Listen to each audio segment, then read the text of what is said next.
Je m'appelle Amanda Reyes. J'ai 41 ans et j'ai passé les 12 dernières années de ma vie en tant qu'infirmière dans un hospice à San Antonio, au Texas. Je n'aurais jamais pensé dire ça un jour, mais je suis morte et tout ce que je croyais à propos de Dieu, de la prière et de la paix a été brisé et reconstruit à ce moment-là. Ce que j'ai vu lorsque je suis passée de l'autre côté a tout changé.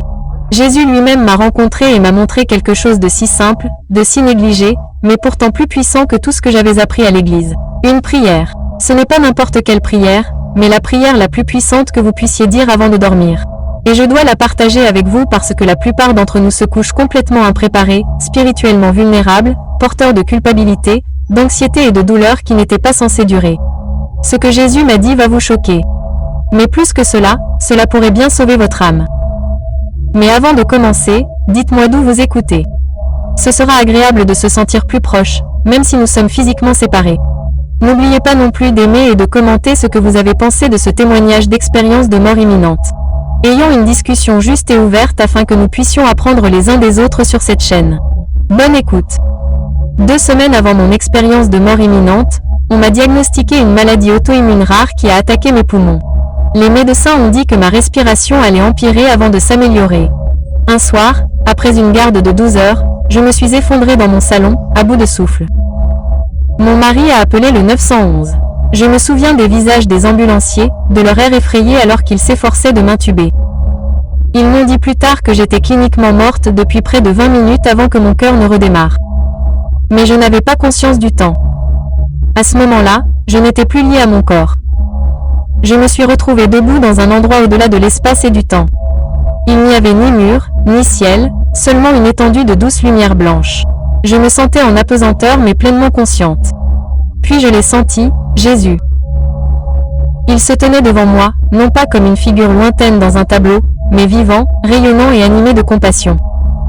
Ses yeux étaient remplis de bonté et d'autorité. Je suis tombée à genoux, mais il m'a soulevée d'une main douce. « N'aie pas peur », a-t-il dit. « Tu as vu beaucoup de souffrance, Amanda. Maintenant, j'ai quelque chose à te montrer. » Pendant qu'il parlait, j'ai ressenti chaque peur, chaque regret, chaque question sans réponse dans mon cœur. Puis il m'a fait passer par une porte faite de lumière scintillante. Au-delà se trouvait une vaste salle remplie de millions de lits. Certains étaient vides, d'autres abritaient des personnes endormies, d'autres encore se retournaient. Au-dessus de chaque lit planait un esprit. Jésus les appelait mes sentinelles. Il expliqua que c'était le moment où les gens franchissaient le seuil entre la veille et le sommeil et où le Saint-Esprit se tenait prêt à les rencontrer. Il a dit, la plupart passeront sans qu'on s'en aperçoive. Ils s'endorment sans s'en rendre compte, mais certains me parleront. Certains inviteront mon esprit à entrer. Ces nuits deviennent sacrées. Puis il m'a révélé la prière la plus puissante avant de dormir, non pas sous la forme d'une liste d'étapes, mais sous la forme d'une conversation intime avec le Saint-Esprit. Elle était divisée en... Chacune d'elles était tissée en une seule prière. Tandis qu'il me l'apprenait, j'ai vu comment chaque partie façonnait l'âme, préparait le cœur et protégeait l'esprit. Jésus m'a fait assister à une scène. Un groupe de personnes était agenouillé à côté de leur lit. Ils ne criaient pas. Ils ne demandaient rien. Ils rendaient simplement grâce. L'un après l'autre, ils disaient « Merci, Seigneur, de m'avoir aidé à traverser cette journée. » Un autre a dit « Merci pour les bénédictions, celles que j'ai remarquées et celles que je n'ai pas remarquées. » Un autre a ajouté « Merci d'être avec moi quand les choses ne se sont pas passées comme je l'espérais. » Chaque personne était différente. Leur situation était différente. Certains étaient fatigués. Certains avaient souffert, mais ils ont tous choisi de rendre grâce. J'ai vu que lorsqu'ils rendaient grâce, quelque chose changeait. Il y avait une paix tranquille dans la pièce, un calme qui n'était pas là auparavant. Jésus s'est tenu à côté de moi et m'a dit « La gratitude ne consiste pas seulement à être poli. Ce n'est pas seulement avoir de bonnes manières. C'est une forme d'adoration. Elle reconnaît que tout ce que vous avez, tout ce dont vous avez besoin vient de moi. » Jésus a expliqué que rendre grâce n'est pas une réponse uniquement aux bonnes choses. C'est une déclaration qu'il est bon même dans les moments difficiles. Il a dit que lorsque les gens le remercient, même lorsqu'ils sont fatigués, même lorsqu'ils souffrent, ils ouvrent une porte. Cette porte permet au Saint-Esprit d'entrer et de les remplir non pas de sentiments, mais de force, de repos et de clarté. Il a cité 1 Thessaloniciens 5h18. « Rendez grâce en toutes choses, car c'est à votre égard la volonté de Dieu en Jésus-Christ. » Il a expliqué que ce verset n'est pas une suggestion. C'est un commandement. Rendre grâce n'est pas une option pour ceux qui le suivent. C'est sa volonté. Il m'a ensuite montré des moments de ma propre vie. Il m'a montré un jour où j'ai été gentil avec un étranger dans la douleur. Un jour où j'ai choisi d'être patient avec quelqu'un qui m'a mis à l'épreuve. Il m'a montré des moments où j'étais seul et où je lui parlais doucement avant de dormir. Ces moments, disait-il, étaient des occasions de gratitude, non pas parce qu'ils étaient faciles, mais parce que vous avez choisi de me voir en eux. Il a dit, remerciez pour les jours douloureux, pour les moments de confusion, pour le silence, car je suis présent même là. La gratitude et la souffrance sont l'une des formes les plus élevées de confiance. Lorsque vous me remerciez dans la douleur, vous ne niez pas la réalité. Vous déclarez votre foi. Je l'ai regardé souligner combien de personnes s'endorment chaque soir en portant des inquiétudes, des peurs, des plaintes. Il a dit qu'elles repassent leur journée dans leur esprit. Elles pensent à ce qui n'a pas fonctionné. Elles se concentrent sur ce qu'elles n'ont pas obtenu et se demandent ensuite pourquoi elles ne se reposent pas. Mais il a ensuite montré comment un simple acte change tout. Lorsqu'une personne s'arrête avant de dormir, incline son cœur et dit « Merci ». Elle s'aligne sur le ciel. Elle soumet sa volonté. Elle choisit de voir sa main même dans l'incertitude. Il a dit « L'action de grâce invite mon esprit. Elle prépare l'âme à la paix. Elle ferme la porte à l'inquiétude. » Il a cité Philippiens 4 sur 6 à 7. Ne vous inquiétez de rien, mais en toute chose faites connaître vos besoins à Dieu par des prières et des supplications, avec des actions de grâce. Et la paix de Dieu gardera vos cœurs et vos pensées en Jésus-Christ. Il a mis l'accent sur le mot action de grâce. Il a dit que beaucoup de gens prient mais oublient de rendre grâce et quand ils oublient de remercier, ils perdent l'accès à la paix. Il m'a ensuite montré que la gratitude affecte également l'atmosphère spirituelle. Quand quelqu'un remercie Dieu, il résiste à l'ennemi, car l'ennemi prospère dans la plainte, dans l'apitoiement sur soi, dans l'ingratitude. Mais il ne peut pas rester dans un lieu d'action de grâce. Il a cité le psaume 10 sur 4. Entrez dans ses portes avec des actions de grâce, dans ses parvis avec des louanges. Il ne s'agissait pas seulement d'un bâtiment d'église. Il s'agissait d'accéder à Dieu. L'action de grâce est la porte. C'est le point d'entrée. Sans elle, la prière manque d'alignement spirituel. Avec elle, la prière devient un partenariat. Jésus expliqua ensuite que l'action de grâce est une discipline. Elle doit être pratiquée. Elle n'est pas basée sur l'humeur. Elle n'est pas basée sur le fait qu'une journée s'est bien passée ou non. C'est une décision de reconnaître la présence de Dieu, sa providence et ses promesses. Il dit que les personnes qui prennent l'habitude d'exprimer leur reconnaissance avant de dormir sont protégées. Non pas parce que l'acte en lui-même est magique, mais parce qu'il les aligne sur sa vérité. Il invite à sa protection. Il invite à sa paix. Cela donne au Saint-Esprit la permission de les garder pendant leur repos. Il s'est à nouveau référé au psaume 92 sur 1, 2. Il est bon de rendre grâce au Seigneur, de raconter ta bonté le matin et ta fidélité le soir. L'action de grâce le soir fait partie du rythme spirituel. Elle termine la journée en reconnaissant. Elle prépare le cœur au repos. Il dit également que la gratitude conduit à l'humilité.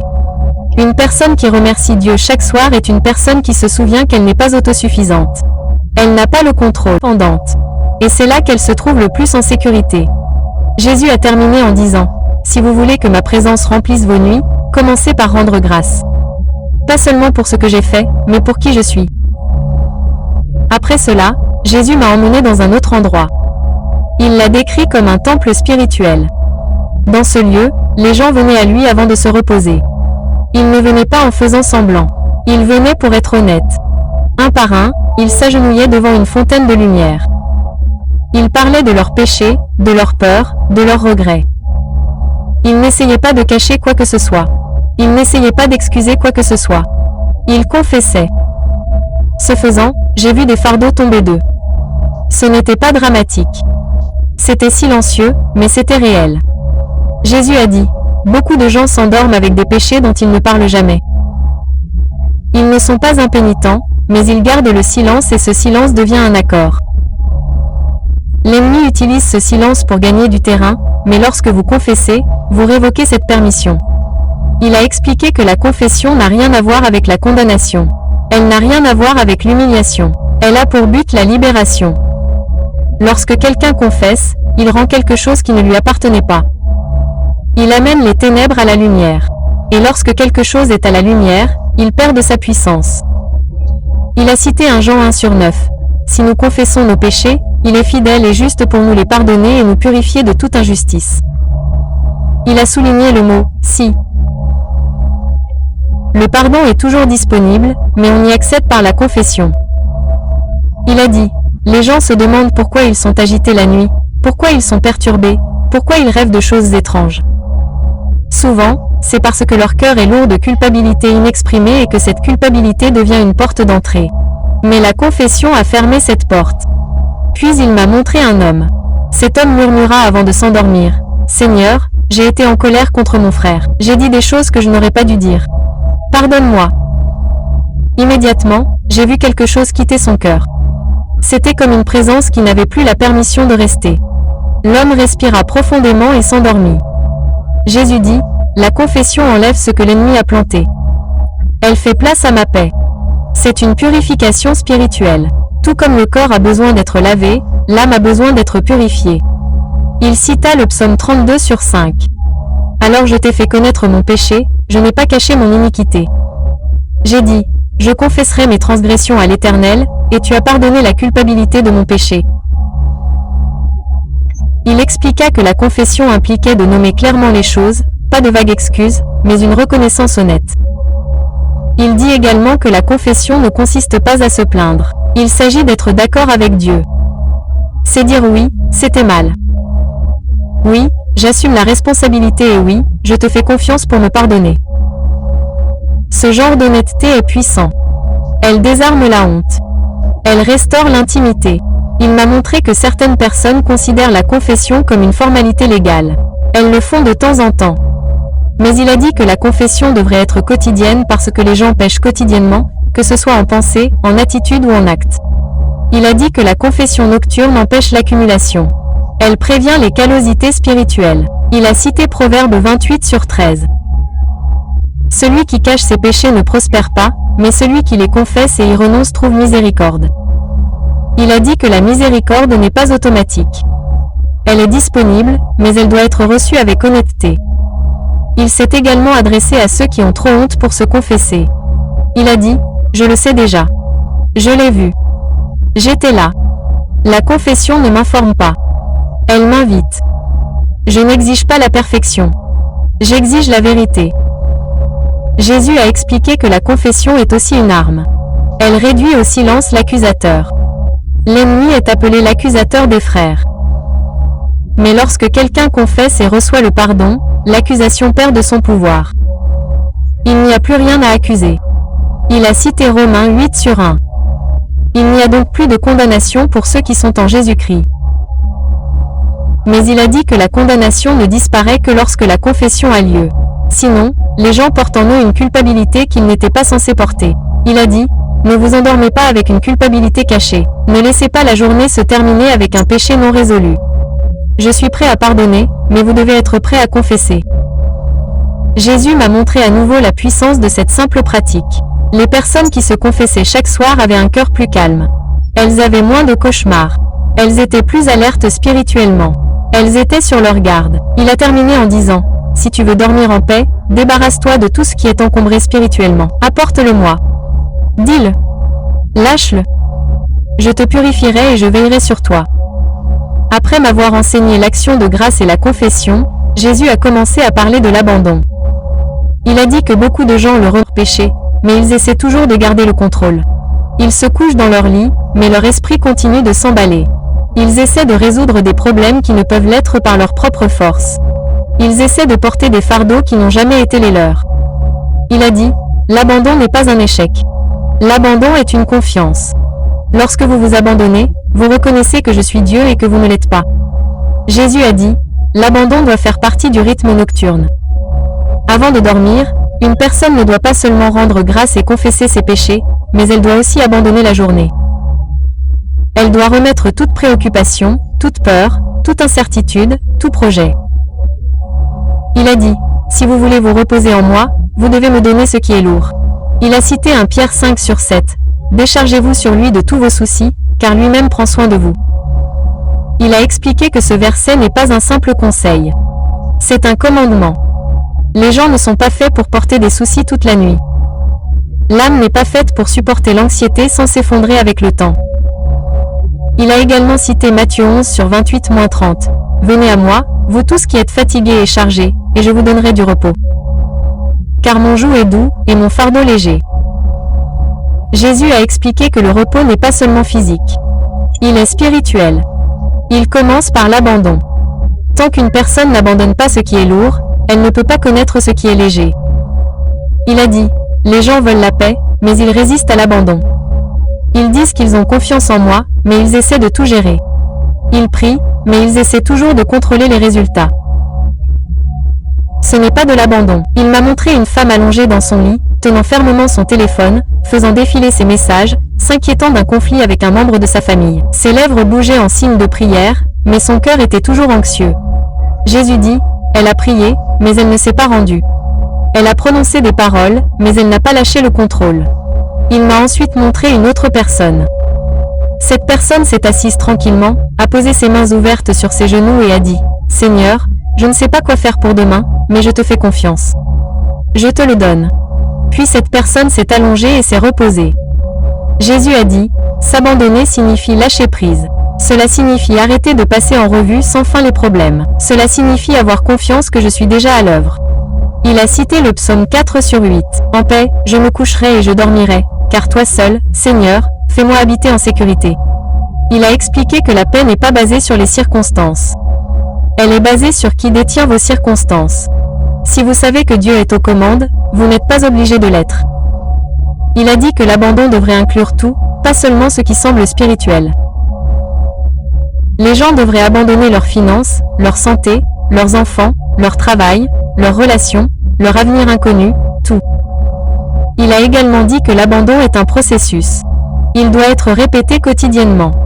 Parfois, il faut se soumettre à la même situation encore et encore. Ce n'est pas un échec.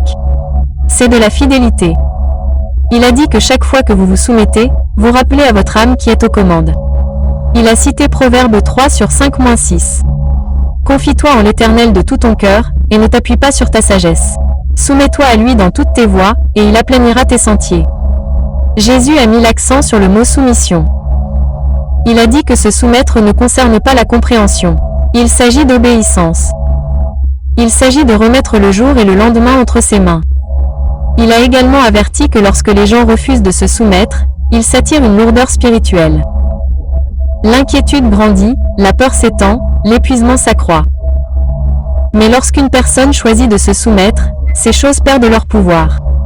Jésus a dit, « Si tu veux dormir en paix, abandonne tes pensées avant que ta tête ne touche l'oreiller. Donne-moi le jour. Donne-moi demain. Aie confiance que je suis déjà à l'œuvre. » Il a ensuite donné une instruction simple. Chaque soir, dis cette vérité. « Seigneur, je me soumets. Je lâche prise. Je te donne tout. Ferai, mon esprit portera ce que vous ne pouvez plus porter. » Enfin, Jésus a parlé de ce qui vient après l'action de grâce, la confession et l'abandon. Il a dit, « Vous avez vidé votre cœur des plaintes, du péché et des fardeaux. Maintenant, vous devez remplir cet espace avec mon esprit. » Il a expliqué que beaucoup de gens s'arrêtent après la confession ou l'abandon. Ils se sentent soulagés, mais ils n'invitent pas sa présence.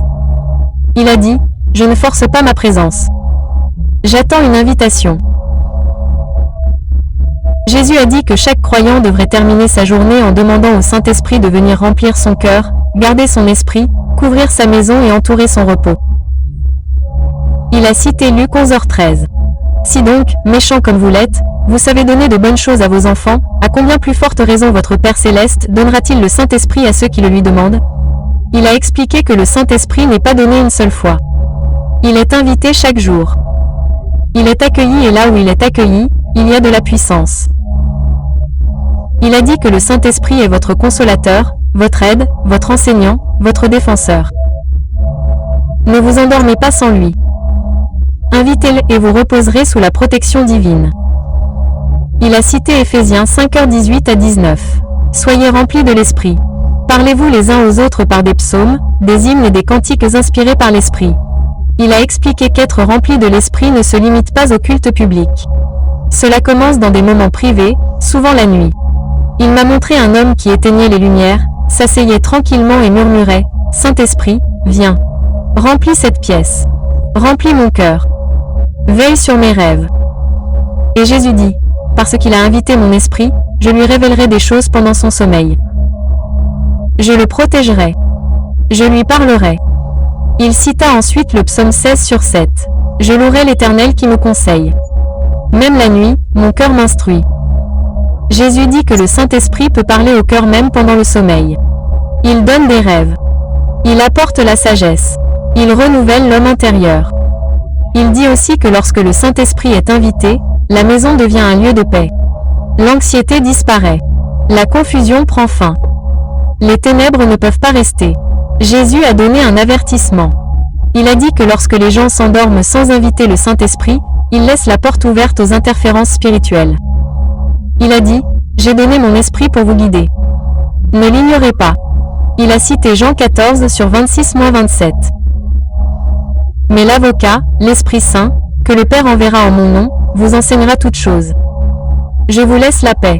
Je vous donne ma paix. Il a dit que la paix n'est pas seulement une idée. C'est une personne. Le Saint-Esprit apporte cette paix.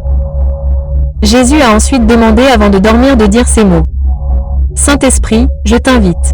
Remplis-moi. Repose sur moi. Enseigne-moi même pendant mon sommeil. Il a dit que cette simple prière devient un bouclier. Elle devient une lumière.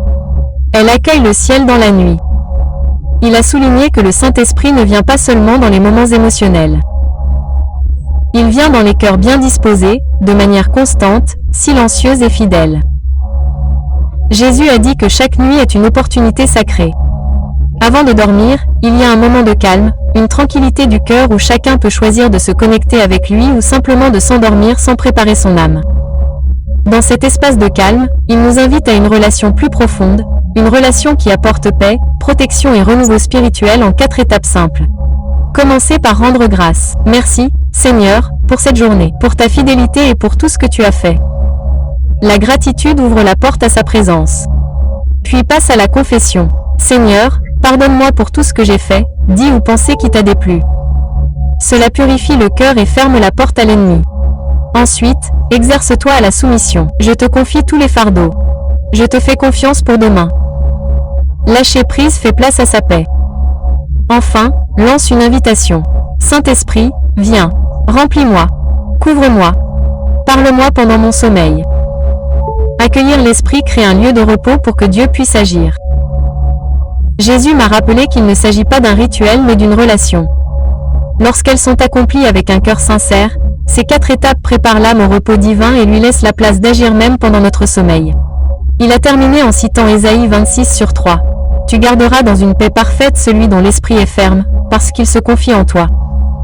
Puis il a dit, si tu fais cela chaque nuit, tu apprendras ce que signifie vraiment se reposer, non seulement dans ton corps, mais dans ton esprit. Il a dit, ce n'est pas une formule. Ce n'est pas un rituel. C'est une relation. Ces 4 étapes font de la place pour sa présence. Elles préparent le cœur. Elles entraînent l'âme. Puis, sans prévenir, j'étais de retour dans mon corps. Des tubes dans la bouche, des machines qui bipaient, des médecins penchés sur moi. J'ai eu le souffle coupé et mes yeux se sont ouverts. Mon mari était là, les larmes aux yeux. « Tu es revenu » a-t-il murmuré. J'ai essayé de parler, mais ma voix était faible. J'ai murmuré la prière qu'il m'avait apprise. Même dans mon brouillard, j'ai senti la présence du Saint-Esprit. La paix s'est installée sur moi comme une douce couverture. Au cours de la semaine suivante, alors que j'étais allongée aux soins intensifs, j'ai pratiqué la prière tous les soirs. Au début, mes mots tremblaient. Mais à chaque fois, je ressentais sa présence plus fortement. Mes rêves ont changé. Je ne rêvais plus de mort ou de souffrance. Au lieu de cela, je rêvais de lui. J'entendais sa voix me guider. Depuis cette nuit-là, je suis rentrée chez moi, mais je ne suis plus la même. Je n'ai plus peur de la nuit.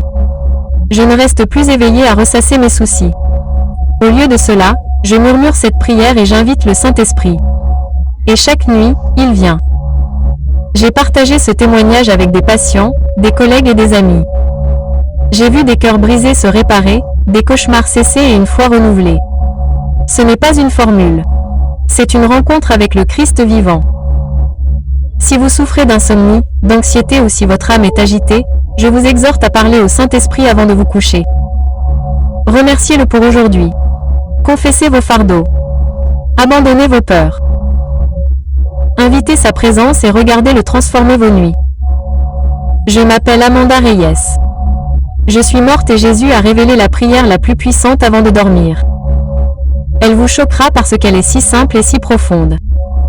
Dites-la ce soir. Laissez-le vous rencontrer. Laissez-le garder votre cœur. Laissez-le vous guider vers le bonheur.